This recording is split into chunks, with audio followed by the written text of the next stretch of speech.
Happy Sunday semua! Dalam edisi Voice of Pentecost kali ini, kita akan membahas mengenai paradigma kekudusan bagi generasi yang menyelesaikan amanat agung. Menjaga kekudusan kadang-kadang dianggap sebagai hal yang kuno, bahkan membebani. Benarkah demikian? Apa arti kekudusan yang sesungguhnya? Kekudusan adalah karakter dari Allah yang paling menonjol yang memiliki makna keterpisahan.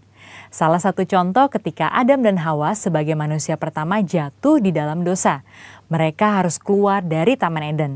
Hal ini menunjukkan bahwa Allah yang kudus harus terpisah dari manusia yang tidak kudus. Dan juga terpisah dari segala sesuatu yang bertentangan dengan keseluruhan karakter Allah itu sendiri. Akan tetapi kekudusan Tuhan bukanlah hanya kekudusan yang memisahkan dan menghakimi segala yang tidak kudus, melainkan juga menjangkau manusia yang berdosa dan memberikan pengudusan bagi mereka. Maka dengan itu ada 3 paradigma kekudusan. Yang pertama, kekudusan itu indah dan didambakan. Kita dapat melihat bahwa seluruh ciptaannya sungguh sangat baik. Dan kata baik juga mencangkup segala pengertian seperti keindahan dan kedambaan. Dalam Mazmur 96 ayat 9 dikatakan, sujudlah menyembah kepada Tuhan dengan berhiaskan kekudusan. Kata berhiaskan kekudusan menunjukkan bahwa kekudusan adalah hal yang mulia dan indah di hadapan Allah. Kita sebagai manusia baru di dalam Kristus sudah seharusnya memandang semua hal yang berasal dari Tuhan adalah hal-hal yang kudus, hal yang baik, indah, menyenangkan, dan didambakan. Pola pikir bahwa hal-hal yang tidak kudus membawa kenikmatan seharusnya kita tanggalkan. Sebagai insan Pentakosta yang hidup bergantung kepada Roh Kudus setiap saat, sudah selayaknya kita mengalami kemenangan dari kedagingan. Yang kedua, kekudusan itu menular dan menyebar. Paradigma yang baru tentang kekudusan juga dinyatakan dalam kehidupan dan pelayanan Yesus. Dalam pelayanannya, Yesus sering digambarkan berada bersama dengan orang-orang yang najis menurut Taurat. Dalam Lukas 5 ayat 12-14 dikisahkan bagaimana Yesus berjumpa dengan seorang yang penuh kusta. Orang tersebut meminta kepada Yesus untuk menahirkannya, yang kemudian diresponi oleh Yesus dengan menjamahnya dan berkata, "Jadilah engkau tahir." Dan Alkitab mencatat bahwa orang tersebut menjadi tahir. Ketika Yesus menjamah orang yang sakit kusta yang najis menurut Taurat, Yesus tidaklah menjadi najis. Namun sebaliknya, kekudusan Yesus terimpartasi kepada orang yang sakit kusta itu dan mentahirkannya. Hal ini selayaknya memberikan paradigma baru dalam kita memandang kekudusan, yaitu kekudusan itu menular dan menyebar. Yang ketiga, kekudusan menjangkau banyak orang. Dengan pengurapan Roh Kudus, maka sudah seharusnya kita menjangkau orang lain dan menularkan kekudusan tersebut. Kekudusan bukan lagi hanya sekedar yang penting saya sendiri yang kudus. Dalam Imamat 19 ayat 2, pertama-tama Tuhan berkata, "Kuduslah kamu sebab aku Tuhan Allahmu kudus." Setelah itu mulai dari ayat 3 dan seterusnya, Tuhan memberikan serangkaian perintah kepada umat Israel untuk melakukan perintah seperti menghormati ayah dan ibu ataupun bertindak jujur. Hal-hal yang diminta Tuhan ini menunjukkan bahwa kekudusan bukan berdampak hanya untuk diri sendiri, tetapi juga berdampak secara horizontal, yaitu kekudusan menjangkau banyak orang. Terkait hal ini, gereja kita yang ada di Bandung memiliki kisah yang unik dalam perjalanan sejarahnya. Pada waktu itu tahun 1992, tidak ada lagi gedung pertemuan umum yang bersedia untuk menyewakan tempatnya secara permanen. Namun tiba-tiba ada satu tempat yang bersedia menyewakan tempatnya untuk ibadah dan dikontrak untuk waktu yang cukup lama. Tempat tersebut adalah Gedung Paramount yang adalah sebuah nightclub.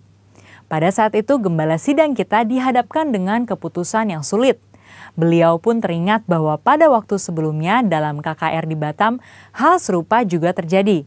Pada waktu itu tidak ada tempat untuk melaksanakan KKR kecuali sebuah tempat karaoke. Akhirnya KKR tetap dilaksanakan di tempat karaoke tersebut disertai lawatan Tuhan yang luar biasa. Karena hadirat Tuhan tidak dibatasi oleh tempat atau apapun juga. Pada akhirnya gembala sidang kita menyetujui penggunaan Gedung Paramount untuk menjadi tempat ibadah minggu.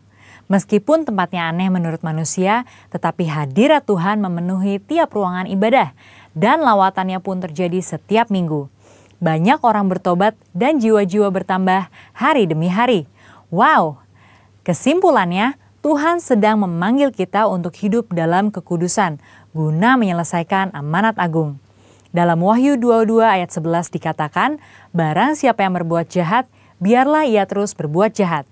Barang siapa yang kudus, biarlah ia terus menguduskan dirinya. Mari kita terus mengerjakan dan menjalani kehidupan kita, bergerak dan menularkan kekudusan kemanapun kita pergi untuk menuai banyak jiwa. Tuhan Yesus memberkati.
Terima kasih Engkaulah Allah Immanuel, selalu menyertai kita.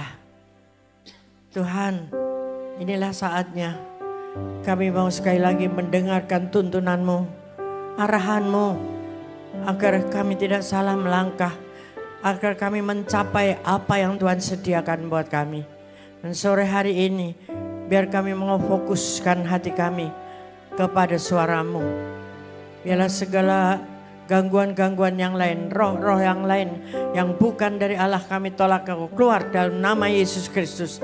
Dan tempat ini hanya dipenuhi oleh Roh Kudus. Dalam nama Yesus Kristus kami siap diberkati Tuhan. Mari yang siap katakan bersama-sama. Amin. Beri sorak-sorai buat Allah kita yang dahsyat. Haleluya. Mari katakan haleluya. Allah kita dahsyat. Amin. Amin. Nah, sebelum duduk mungkin boleh merapat supaya lebih enak ya, menyatu di depan di belakang, boleh maju kalau berkenan. Kiranya Tuhan berkati kita semua. Silakan duduk kembali. Shalom. Nah, masuki bulan yang baru kembali di bulan Maret sudah ya 2024 ya. Sudah masuk bulan yang ketiga, yang begitu cepat saudara ya. Nah, apa yang kita sudah dapatkan selama 2 bulan ini di 2024, di tahun yang luar biasa. Di luar sana orang mengatakan tahun yang mengerikan, ada kegelapan, tapi di dalam kehidupan anak-anak Tuhan yang mengerti firman Tuhan, ini adalah tahun yang dahsyat, di mana pintu-pintu dibukakan. Amin. Tetapi ada keikutsertaan kita untuk bagaimana kita boleh menikmati pintu itu dibukakan Tuhan. Karena kehidupan kita harus menjadi seorang murid. Di bulan yang lalu udah dibahas dengan jelas ya, tuntunan Tuhan melalui Gembala Pembina kita Pak Niko, bahwa hanya murid yang akan masuk dalam surga yang mulia. Keselamatan yang kekal didapatkan oleh seorang murid yang tangguh. Murid yang sudah selesai diuji, diproses, ya, diperes saudara. Dan itu sisanya itu cuma tinggal menggemari Yesus. Menggemari Yesus itu memang mengakui, wah Yesus dahsyat loh. Dia suka bikin mukjizat, dia suka menyembuhkan sakit penyakit, mengubah 5 roti 2 ikan sampai sisa 12 keranjang. Nah itu saudara ya. Yang satunya yang di gereja. Nah itu artinya pengagum Kristus, hore-hore gitu ya. Tetapi dia tidak mengalami susah tetap susah, sakit tetap ngeluh ya. Nah, yang seperti ini ada goncangan pasti bablas saudara. Nah, harus naik menjadi percaya kepada Kristus, mengalami kehidupan bersama Kristus sampai akhirnya yang paling sedikit adalah menjadi murid yang selesai sukses dalam pemrosesan Tuhan. Menjadi serupa dengan Kristus. Artinya orang-orang ini yang murid Kristus yang tangguh itu sudah mengalami kehidupan bersama Kristus. Mengalami perjumpaan dengan Kristus. Amin. Ya, coba kita mau lihat itu yang disebut sisa umat Israel di akhir nanti daripada kehidupan ini. Bisa ditampilkan yang sisa umat, the remnant ya. Itu sisa umat. Ya, kita baca Yesaya 4 ayat 2 sampai 4. Bersama-sama yuk, bisa ya, 1, 2, 3. Pada waktu itu tunas yang ditumbuhkan Tuhan akan menjadi kepermaian dan kemuliaan, dan hasil tanah menjadi kebanggaan dan kehormatan bagi orang-orang Israel yang terluput dan orang yang tertinggal di Sion dan yang tersisa di Yerusalem akan disebut kudus, yakni setiap orang yang tidak percaya beroleh hidup apabila Tuhan telah membersihkan kekotoran putri Sion dan menghapuskan segala noda darah Yerusalem dari tengah-tengahnya dengan roh yang mengadili, dan yang membakar. Artinya kita ini terus diproses, dibentuk, diadili dengan roh yang membakar. Artinya kita itu dibakar dengan api, ujian api namanya. Ujian api itu adalah ujian yang paling berat, saudara. Di mana engkau harus mati-matian mempertahankan iman. Nah kalau sudah lewat ujian api itu biasanya orang sudah tidak akan terpengaruh lagi dengan kehidupan di sekelilingnya. Sudah menang, mau apa saja yang terjadi sudah menang, tidak akan goyah lagi. Itu adalah di top kemuliaan Tuhan nanti itu, yaitu sedikit sekali jumlahnya. Nah biarlah kita semua termasuk pada orang-orang yang bertahan sampai akhir. Finishing well. Ya, baiklah kita akan lihat ada makna daripada Yesaya 4 ayat 2. Yang pertama, sisa umat Tuhan akan menjadi kudus, makin serupa dengan Tuhan lewat pemurnian. Nah pemurnian ini adalah pemrosesan. Masalah dalam kehidupan kita, benturan-benturan, persoalan dalam keluarga, dalam ekonomi, semua itu harus kita alami bersama dengan kekuatan daripada Tuhan. Dalam hal ini pemurnian adalah anugerah dari Allah. Pemurnian itu pemrosesan, ujian. Enak gak sih ujian itu saudara? Gak enak ya. Harus belajar toh. Ya kadang-kali gak tidur. Kadang-kali wah stres berat, gak doyan makan. Ini murid yang murni ya. Murid yang sungguh-sungguh. Tapi kalau murid yang hanya datang sekolah asal-asal, ujian nyontek atau nyogok gurunya. Nah itu adalah yang paling bawah tadi, yang penggemar Yesus doang. Ya? Nah itu adalah anugerah supaya apa? Ketika kita diproses itu kita tahu bahwa oh jalanku itu salah ternyata. Sehingga Tuhan proses, Tuhan berikan teguran-teguran, masalah-masalah dalam hidup kita. Supaya kita berbalik menuju kepada jalannya Tuhan kembali. Dan akhirnya kita tetap diselamatkan. Karena keselamatan itu harus diusahakan yang tangguh dan selesai, sukses. Ya. Kemudian berikutnya karena itu dikatakan yang diselamatkan Tuhan adalah sisa-sisa Israel. Yeremia 31 ayat 7 ayatnya. Yeremia 31 ayat 7.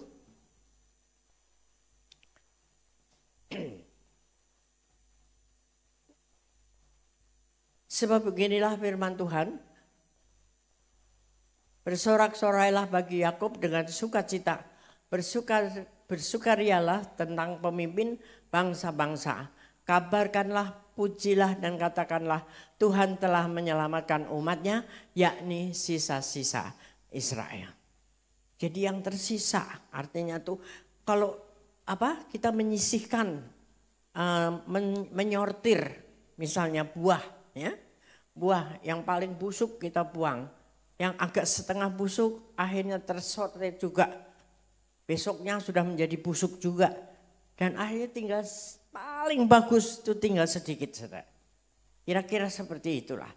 Kehidupan kita harus terus bertahan di dalam lingkup perlindungan daripada Tuhan.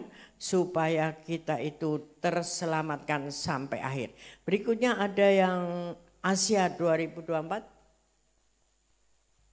Nah, yang sekarang sedang diproses untuk Asia Empower 24 ini, saudara.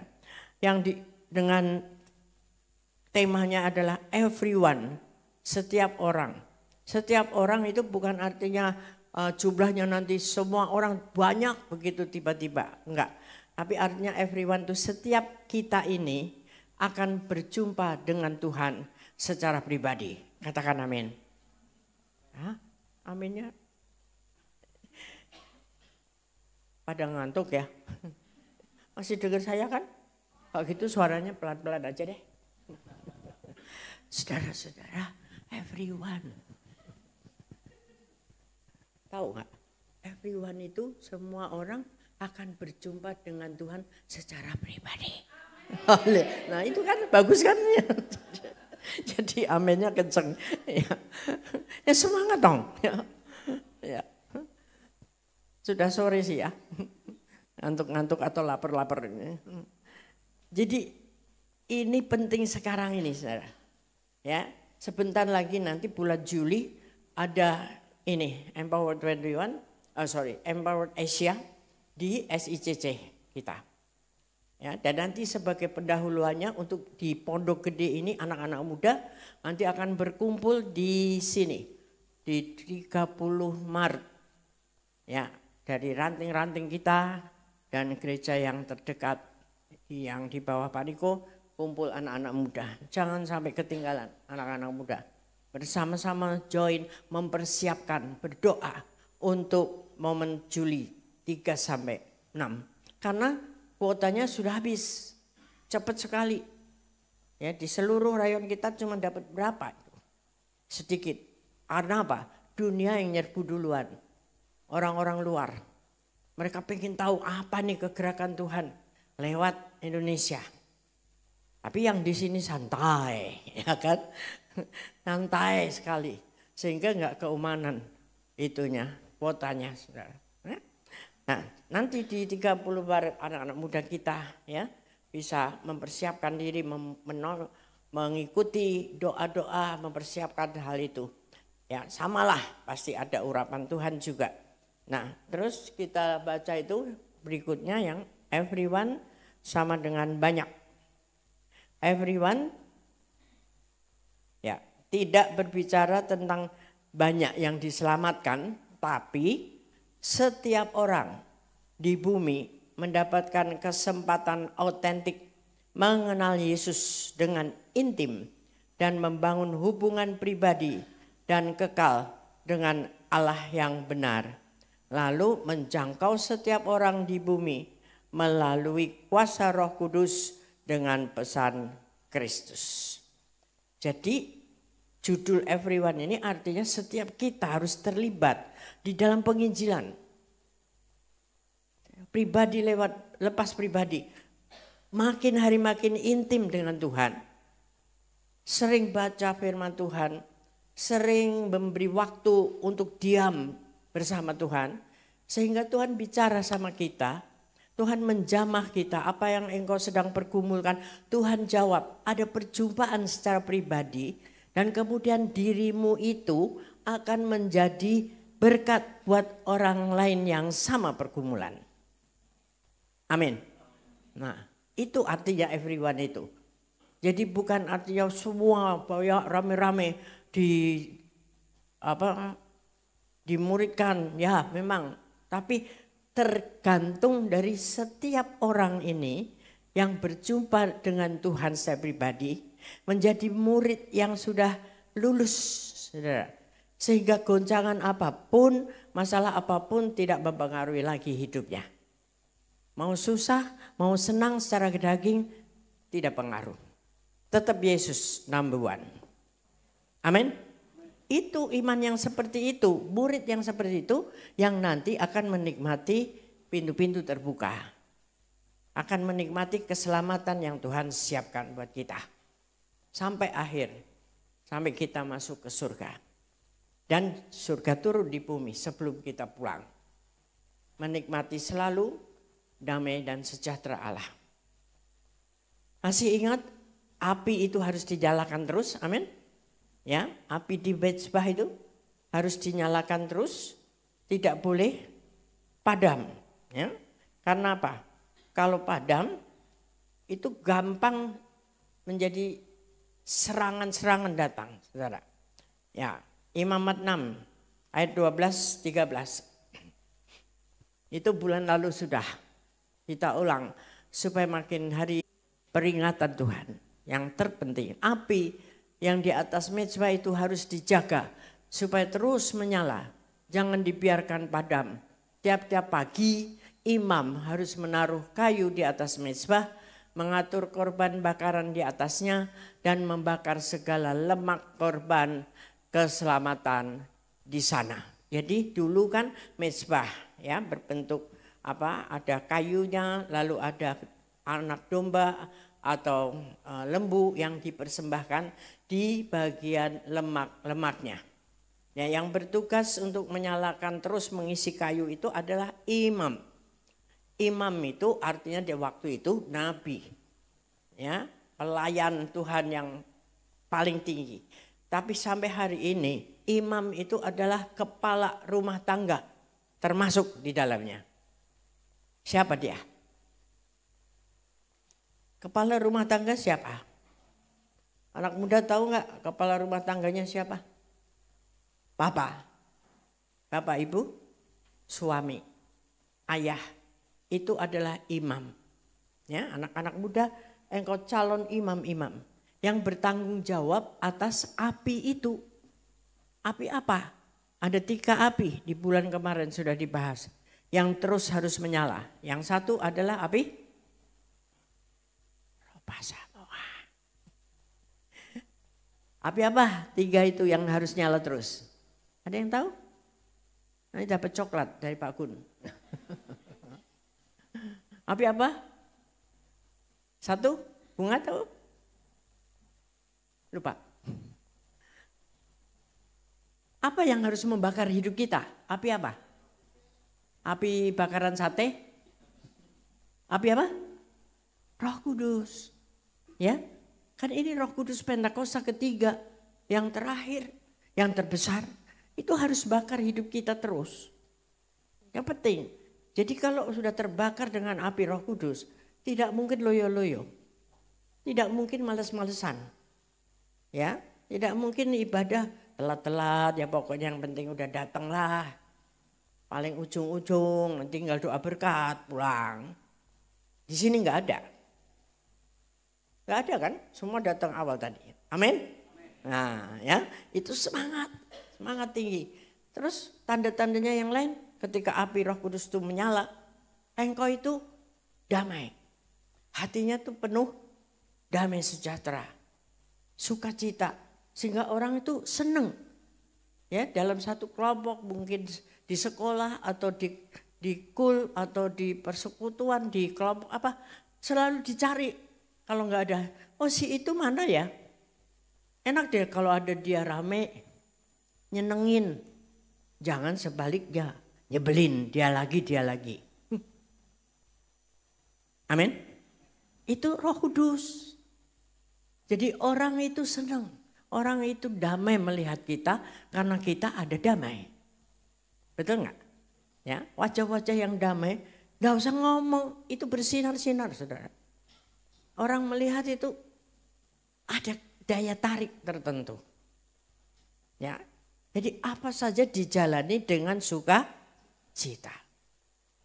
Walaupun lagi sakit, walaupun lagi kantongnya bolong, ya, walaupun lagi ada permasalahan ekonomi, tetap ceria karena mengerti bahwa Allahnya pasti bisa menolong.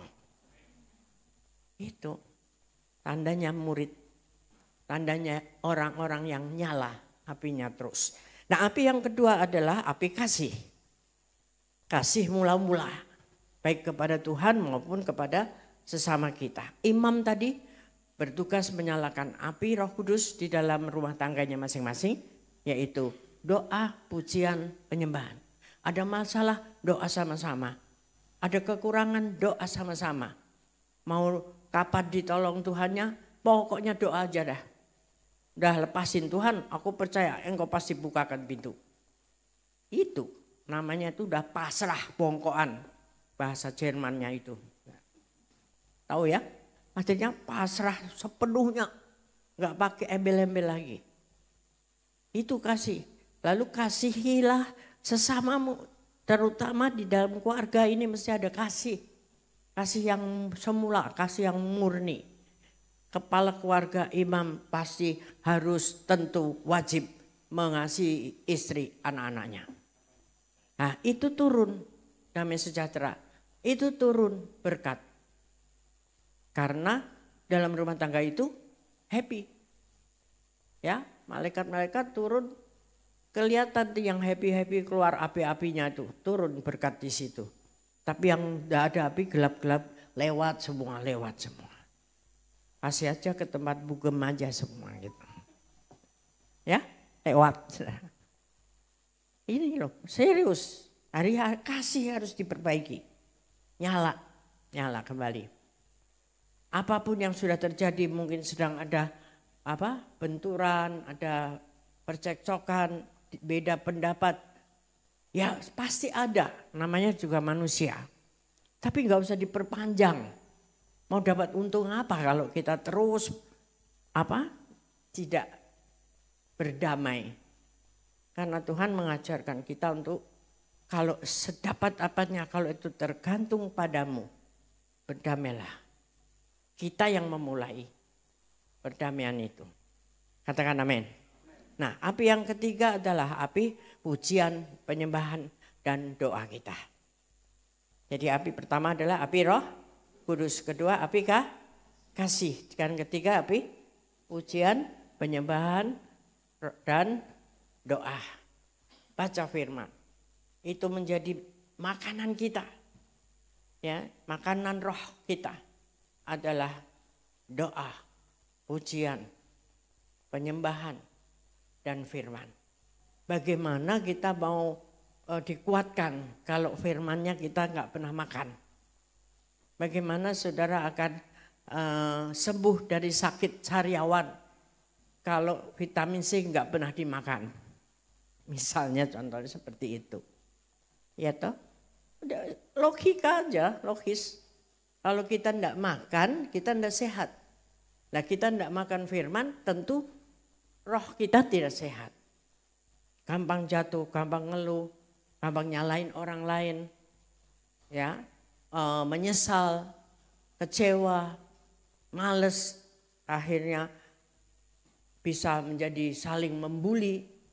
Anak-anak muda sekarang begitu banyak, sangat gampang main bully-bulian seperti itu. Sampai akhirnya bisa binasa, tewas. Itu sebabnya apa? Di dalam rumah tangga tidak ada kasih. Sudah survei membuktikan.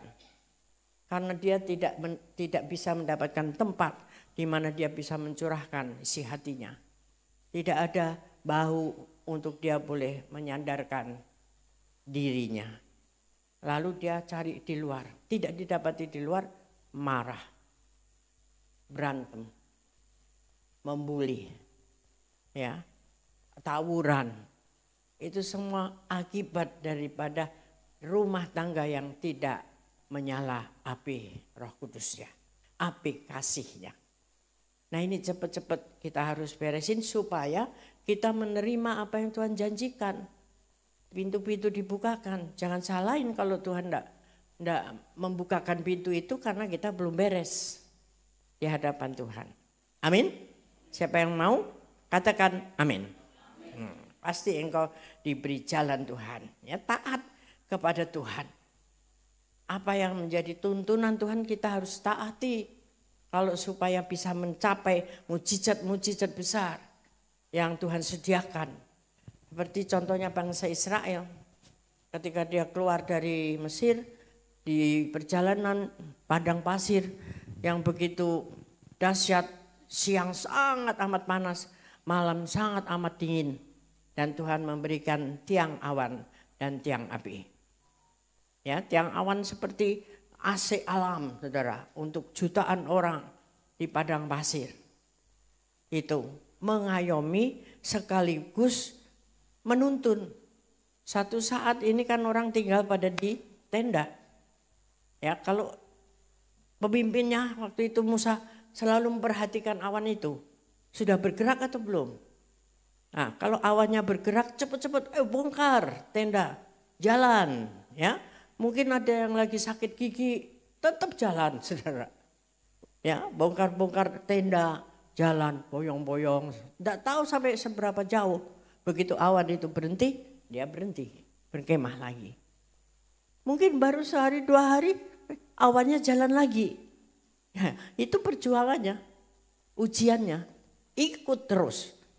Ya, kalau malam-malam ada tiang api yang seperti lampu menerangi dan juga menghangatkan. Tidak mustahil bahwa tiang api juga jalan malam-malam. Ya harus bongkar malam-malam. Itu tuntunan Tuhan.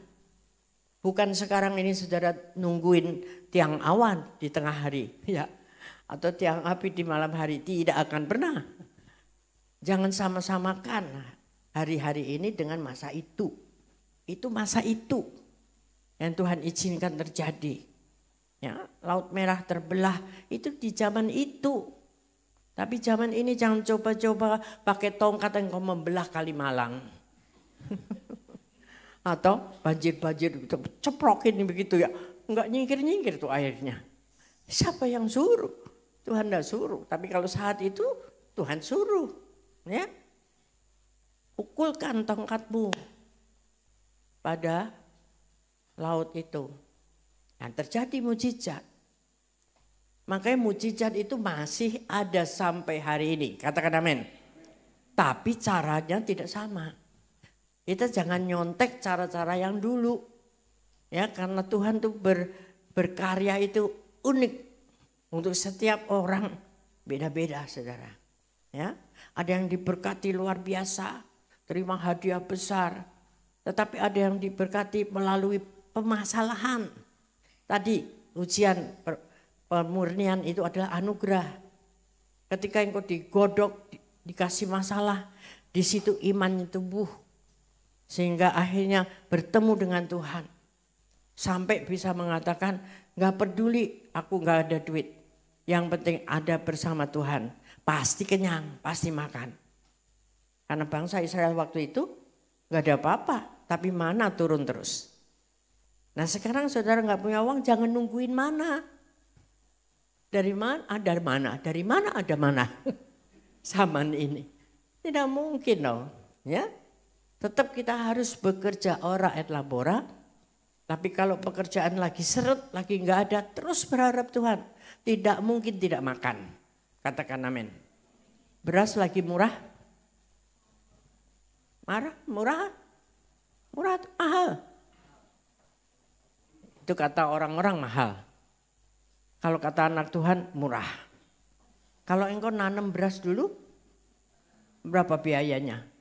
Mesti beli sawah dulu ya, mengairi, beli 10 meter misalnya buat keluarga kita sendiri. Kapan makannya coba?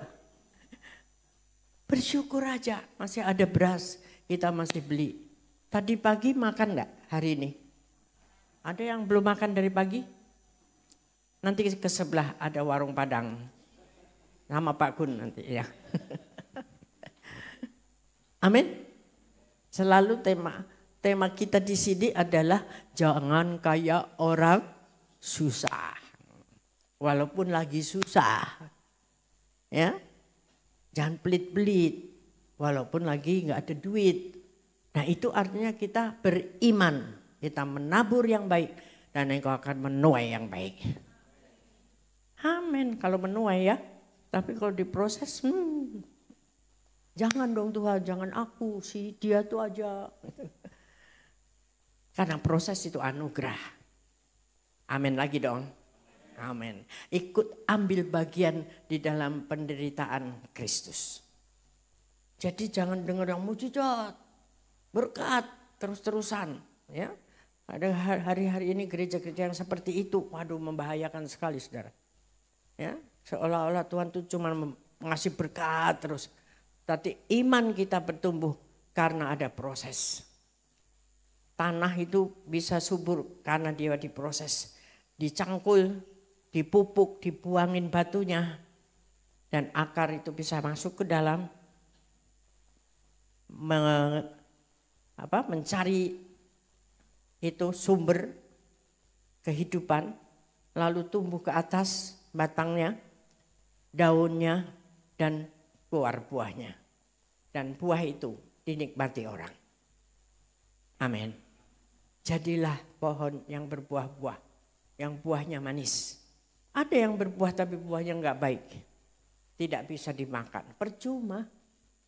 Berbuah tapi pahit, saudara. Ya. Tuhan menunggu buah-buah kita yang manis sehingga dia segera akan membukakan pintu-pintu buat kita. Apapun pergumulan saudara, nyalakan apimu terus, ya. Tidak tergantung dari kondisi sekeliling kita. Tapi kita yang mempengaruhi mereka. Sama-sama kita nggak punya apa-apa. Tetapi kalau punya Tuhan sama dengan punya segala-galanya. Karena Tuhan adalah segala-galanya. Pemilik dunia ini. Kalau sementara kita diproses yang keadaan pas-pasan. Atau kadang-kadang minus. Terus bersyukur. Nanti sebentar aja. Ya, Tuhan bisa membalikkan keadaan kita. Seperti orang-orang yang sedang menang perang itu. Seperti bermimpi. Ya, kita tiba-tiba menjarah hasil-hasil peperangan rohani kita. Setelah menang, engkau akan diberkati, diselesaikan masalahmu, disehatkan, tapi hidup sesuai dengan firman Tuhan. Dan hidup pribadi kita, badan kita juga harus dijaga baik-baik. Makanan yang sehat. Kalau sudah ada sakit A, sakit B, jangan tabrak terus. Makanya sembarangan. Harus bertobat dari hal itu. Supaya disehatkan Tuhan. Tuhan bisa menyehatkan. Dalam tubuh yang sehat terdapat jiwa yang sehat. Kalau jiwa kita sehat, kita bekerja dengan semangat. Apalagi ada api Roh Kudus tadi. Yang membuat kita lebih bersemangat dan disukai orang. Semua orang nawarin pekerjaan, saudara. Itu banyak terjadi. Anak-anak Tuhan yang menyala-nyala, tidak malas, apa aja semua mau. Ya banyak yang nawarin kerjaan. Sebaliknya yang nyari kerjaan bertahun-tahun gak dapat ada. Ya karena males. Hitung-hitungan gajinya berapa dulu. Belum masuk udah minta gaji, saudara. Udah nanya, nomor 1 nanya gaji, saudara. Biasanya seperti itu udah dicoret besar-besar. Ya. Bos itu akan menilai dari pekerjaanmu dulu. Bukan dari ijazah atau nama titel-titel saudara. Ya. Baik, pemurnian rumah Tuhan itu bisa datang mendadak. Maleakhi 3 ayat 1 sampai 4. Maleakhi 3 ayat 1 sampai 4.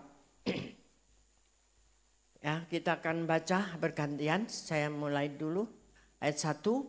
Lihat, aku menyuruh utusanku, yaitu Allah, supaya ia mempersiapkan jalan di hadapanku. Jangan dengan mendadak Tuhan yang kamu cari itu akan masuk ke baitnya.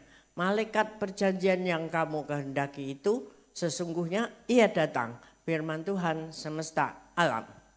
2 sama-sama.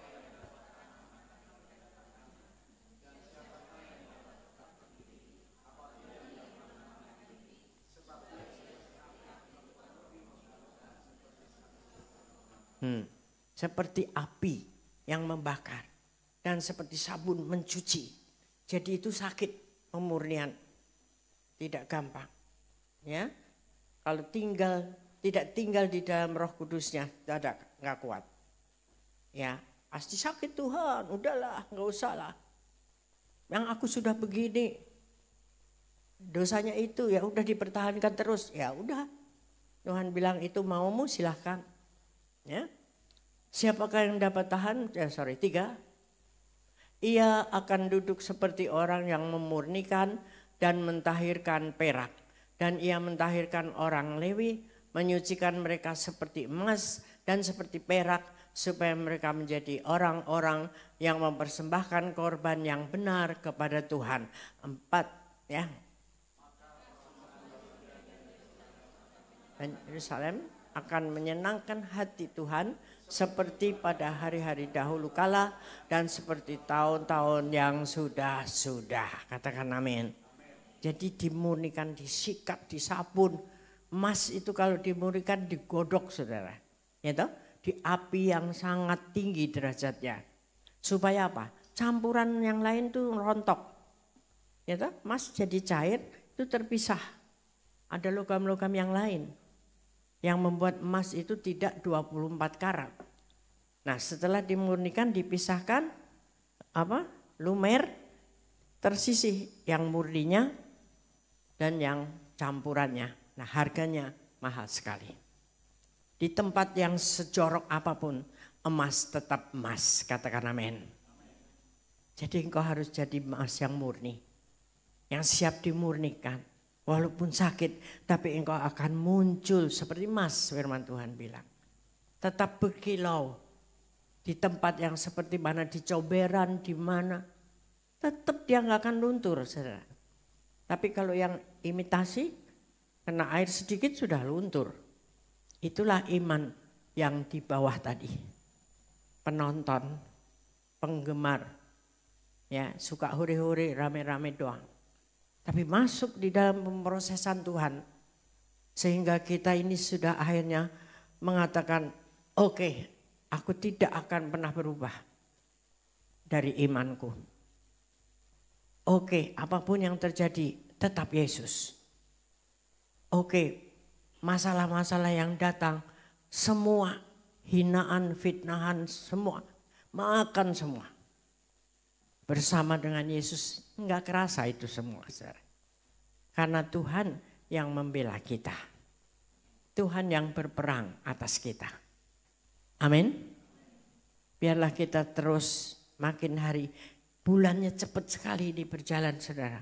Jangan buang-buang waktu. Siap dimurnikan Tuhan, mau jalanin aja. Asal apimu menyala, engkau pasti keluar sebagai pemenang. Dan berkat pintu-pintu dibukakan Tuhan. So pastilah, ya, tidak hanya yang engkau butuhkan, bahkan yang engkau senangi Tuhan berikan. Nah itu Mazmur 37 ayat 4 harus terjadi setelah kita selesai dimurnikan dan menjadi murid yang tangguh, ada di ujung daripada segitiga itu. Tuhan Yesus memberkati. Amin. Mari siapkan hati untuk perjamuan kudus. Cek hati masing-masing. Apakah kita sudah murni? Sudah benar-benar mengandalkan Tuhan dalam hidup ini? Atau masih ada campuran-campuran seperti emas tadi? Sehingga engkau harus dibakar oleh api Roh Kudus. Supaya muncul kekudusan yang murni. Yang sungguh-sungguh murni di hadapan Tuhan. Ya, sehingga kita menikmati berkat-Nya. Hidup kudus menjadi tuntutan. Taat kepada Tuhan menjadi tuntutan. Dan api yang menyala menjadi tuntutan hari-hari ini. Tuhan Yesus memberkati kita. Mari cek hati kita dengan Tuhan. Adakah kita sudah layak untuk menerima perjamuan kudus sore hari ini? Karena kalau tidak, ini menjadi dosa buat kita.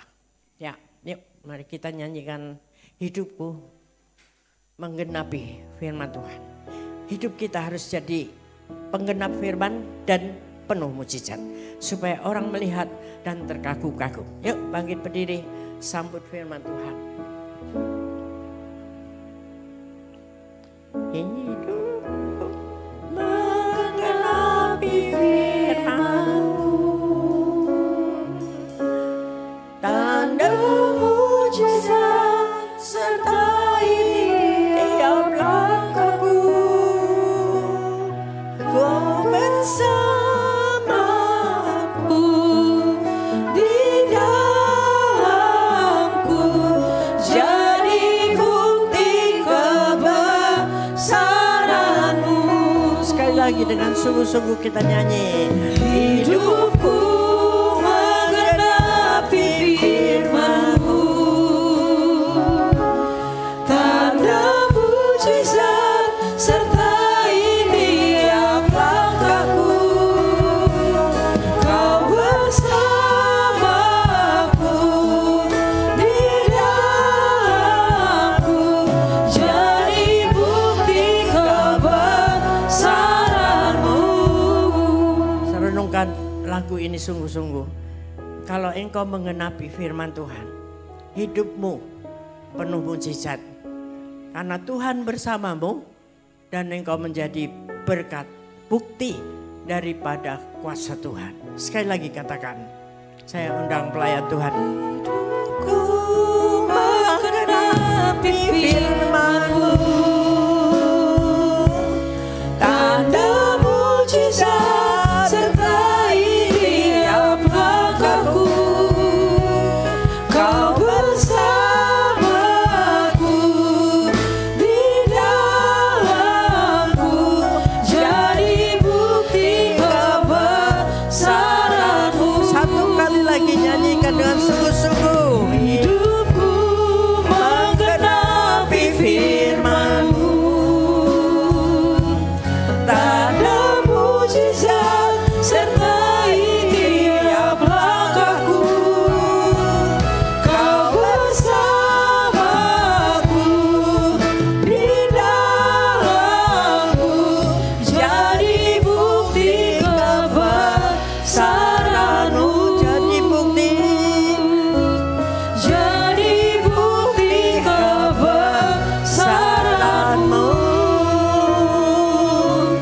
Amin, amin, haleluya. Terima kasih Tuhan. Biarlah kami menjadi bukti akan kebesaran-Mu. Urapi setiap kami, kuduskan malam hari ini untuk kami layak menerima tubuh dan darah Yesus. Menjadi kekuatan, menjadi kenyataan daripada penyertaan Tuhan. Memurnikan kami, mengampuni dosa-dosa kami. Terima kasih Tuhan, berkati setiap pelayan-pelayan dan berkati kami semua. Dalam nama Tuhan Yesus Kristus kami siap menerimanya. Haleluya, amin. Silakan saudara duduk kembali, akan dilayani. Seperti rusa rindu sungaimu, jiwaku rindu Engkau. Kaulah Tuhan hasrat hatiku, ku rindu menyembahmu. Engkaulah kekuatan dan perisaiku, kepadamu rohku berserah. Kaulah Tuhan hasrat hatiku, ku rindu menyembahmu Yesus. Yesus, Yesus, Kau berarti bagiku. Oh Yesus, Yesus, Kau segalanya bagiku. Segalanya, Kau segalanya bagiku.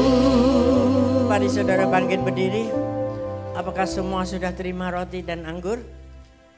Amin. Kalau sudah, mari kita angkat roti di tangan kanan kita tinggi-tinggi. Sebab apa yang telah kuteruskan kepadamu telah aku terima dari Tuhan, yaitu bahwa Tuhan Yesus pada malam waktu ia diserahkan mengambil roti, dan sesudah itu ia mengucap syukur atasnya, ia memecah-pecahkannya dan berkata, inilah tubuhku yang diserahkan bagi kamu, perbuatlah ini menjadi peringatan akan aku.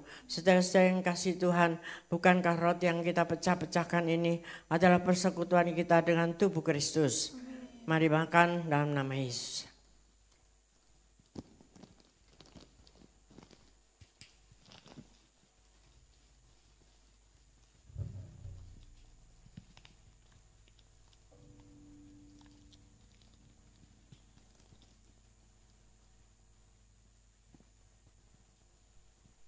Angkat cawan ini di tangan kanan tinggi-tinggi.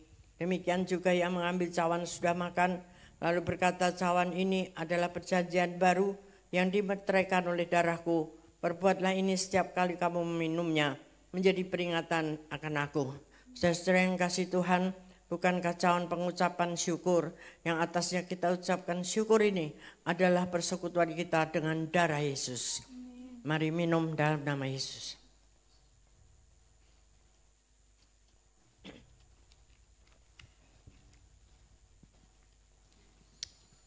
Naikkan syukur kepada Tuhan. Terima kasih buat pengorbanan Yesus.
Terima kasih untuk pengorbananmu di kayu salib Tuhan.